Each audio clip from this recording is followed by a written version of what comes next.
আটা ময়দা বাটার যদি হাতের কাছে কিছুই না থাকে তাহলে চিন্তার কোনো কারণ নাই। এই ধরনের খাস্তা মুচমুচে বিস্কিট কিন্তু খুব সহজেই কেবলমাত্র গমের আটা দিয়েই তৈরি করা যায়। আর এই সহজ সরল রেসিপি আমি আজকে তোমাদের সামনে তুলে ধরেছি। তো চলো, সবাইকে শুভ সকাল। আমার আর একটি কুকিং ব্লগে তোমাদের সকলকে স্বাগত। তো সকাল সকাল আমি চলে আসছি আমার কিচেনের দিকে। তো চলো, কথা না বাড়িয়ে রেসিপির দিকে এগোনো যাক। এখানে আমি নিয়ে নিয়েছি একটা মিক্সার গ্রাইন্ডারের বাটি বা মিক্সিং বাটি। এর মধ্যে আমি দিয়ে দিচ্ছি চিনি। এখানে হাফ বাটির মতো আমি চিনি দিলাম। তোমরা যেমন মিষ্টি খাবে ঠিক তেমনটাই চিনি ব্যবহার করতে পারো। তারপরে দিয়ে দিচ্ছি সাদা তেল, আর টেস্টের জন্য আমি দিয়ে দেব 1 টেবিল চামচ ঘি। যদি তোমাদের হাতের কাছে ঘি না থাকে তাহলে অ্যাভয়েড করতে পারো। আর দিয়ে দিলাম 1 চিমটে পরিমাণ লবণ।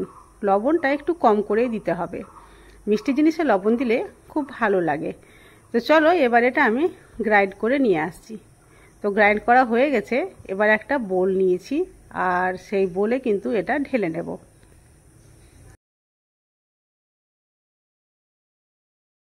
এই বিস্কিট তৈরি করতে খুব বেশি সময়ও লাগে না, আর উপকরণও বেশি লাগে না। ঘরে থাকা সামান্য 2-3টে উপকরণ দিয়ে এই বিস্কিট খুব সহজে যে কেউ একবার দেখলে তৈরি করে নিতে পারবে।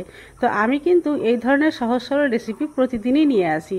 তো তোমাদের এই ধরনের রেসিপি যদি দেখতে ভালো লাগে তাহলে প্লিজ চ্যানেলটি সাবস্ক্রাইব করে পাশে থেকো।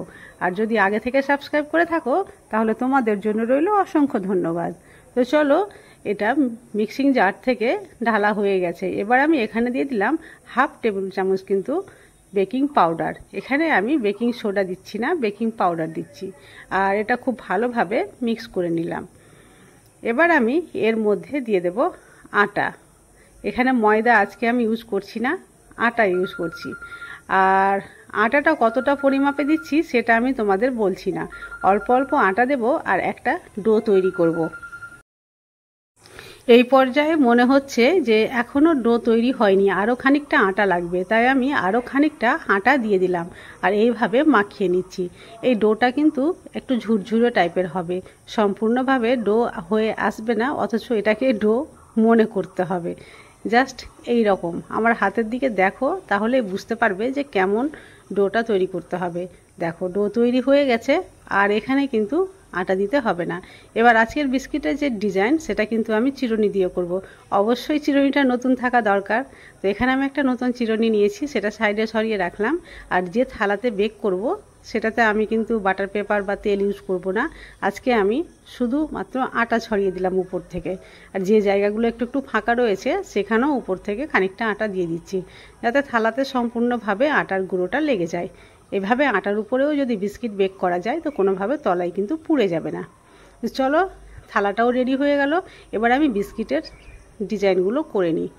তো ডিজাইন করার আগে সবগুলো কিন্তু সমান মাপের লেচি কেটে আমি রেখে দিচ্ছি, যাতে বিস্কিটগুলো সবগুলো সমান হয়। তো এখানে সবগুলো লেচি কাটাও হয়ে গেল। এবার একটা একটা লেচি হাতে নেব আর গোল গোল করে এভাবে চৌকো শেপ দিয়ে দেব। চৌকো শেপ দেওয়ার পরে চিরুনি দিয়ে চারিদিক থেকে একটা ডিজাইন করে দিচ্ছি। এই যে দেখো, আমার হাতের দিকে দেখলে অবশ্যই বুঝতে পারবে যে আমি এই ডিজাইনটার কথা বলছি। চারিধারটা দেখতে খুব সুন্দর লাগবে, যখন বেক করা হবে তখন তো খুব সুন্দর লাগবে। এইভাবে প্রত্যেকটা বিস্কিট আমি কিন্তু তৈরি করে নেব। সবগুলো বিস্কিট নিমেষের মধ্যেই তৈরি হয়ে গেল, একেবারে ঝটপট। এবার এই বিস্কিটের মধ্যেখানে একটু ডিজাইন দিয়ে দেব, তাই একটা কাঠি দিয়ে এইভাবে ফুটো ফুটো করে নিচ্ছি। প্রত্যেকটা বিস্কিটে 9টা করে ছিদ্র করছি আমি, দেখতে খুব ভালো লাগবে। দেখো, এই যে এক সারিতে 3টা করে ছিদ্র, মোট 9টা করে। প্রত্যেকটা বিস্কিটে 9টা করেই ছিদ্র করব। তো চলো, সবগুলো ছিদ্র করা হয়ে গেছে। আর অন্যদিকে গ্যাসের ফ্লেম অন করে আমি একটা কড়াইও বসিয়ে দিয়েছি আগে থেকে প্রিহিট করার জন্য। তো চলো, এবার গ্যাসের দিকে এগোনো যাক। এই যে দেখো, বিস্কিটের থালাটা আমি কিন্তু এই কড়াইয়ের উপরে দিয়ে দিয়েছি। আর এখন আমি ঢাকা দিয়ে রেখে দেব প্রায় 20 মিনিট। একেবারে 20 মিনিট পরেই আমি তোমাদের ফিরে এসে দেখাবো। ফিরে আসলাম 20 মিনিট পরে। আর প্রথমে এসেই কিন্তু গ্যাসটা বন্ধ করেছি। আমি জানি 20 মিনিটে অবশ্যই হয়ে যাবে।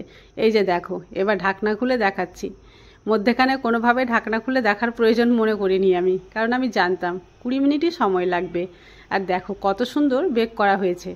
এবার আমি ঠান্ডা হওয়ার জন্য রেখে দিয়েছি। এখন কিন্তু কোনোভাবে হাত দেওয়া যাবে না, কারণ এটা এখান থেকে উঠেও আসবে না, আর বেশি জোর করে উঠাতে গেলে ভেঙে যেতে পারে।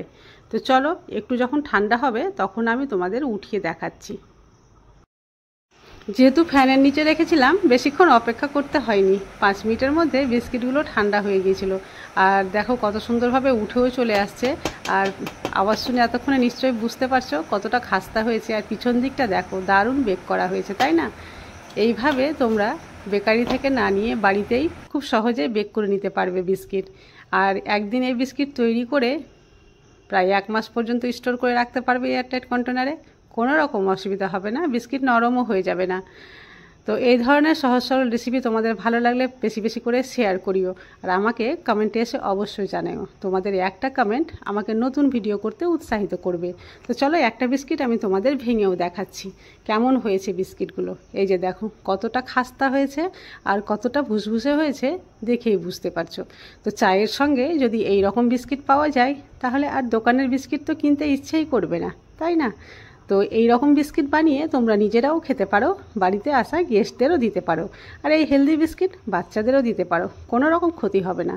তো আজ তাহলে এই পর্যন্ত, দেখা হবে নেক্সট রেসিপি ভ্লগে।